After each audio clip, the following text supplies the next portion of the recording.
Of Congress now want companies like Uber and Lyft to be more transparent about who is behind the wheel. Now, pastors recently have come forward saying drivers have tried to sexually assault them.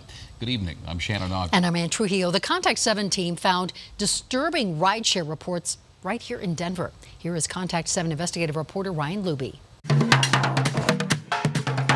You just gotta love the get up and go. I do. Uber, Lyft? I do. Both. Uber, more often than not.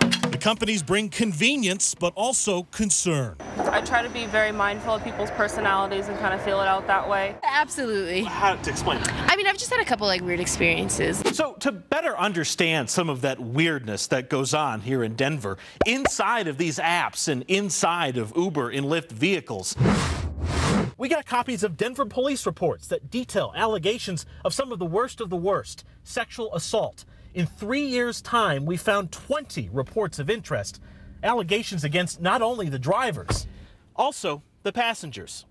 Start with 18 reported claims against the drivers. Among them, in 2016, a woman says a driver kissed her and forced her to grab his genitalia. In 2017, a woman says she passed out and woke up to find a driver touching her genitals while he drove her and her intoxicated friends home.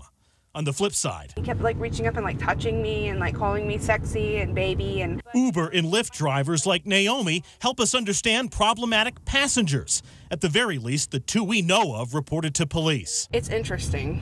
Back in 2016, a passenger grabbed a driver's thigh, then tried to kiss her. He was obviously intoxicated, the report says. In 2017, a different passenger grabbed a different driver, touching her thigh and brushing his hand up against her genitalia.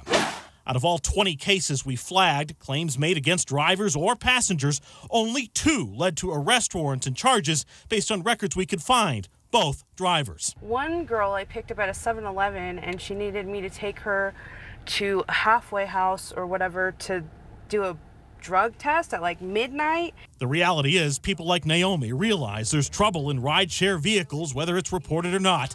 Just the other day, CNN revealed how 103 drivers faced allegations of sexual assault across the country in the last 4 years. That story is why Congress is taking up this issue, asking each rideshare company out there what its protocols are in handling sexual assault claims.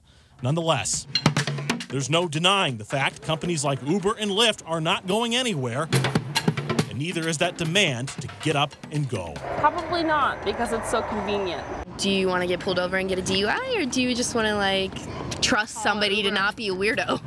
Ryan Luby, Contact 7 investigates. Well, Uber changed policies as a result of these revelations just in the last few weeks. It will no longer force employees, drivers, and passengers to go through arbitration to settle claims of sexual misconduct or harassment.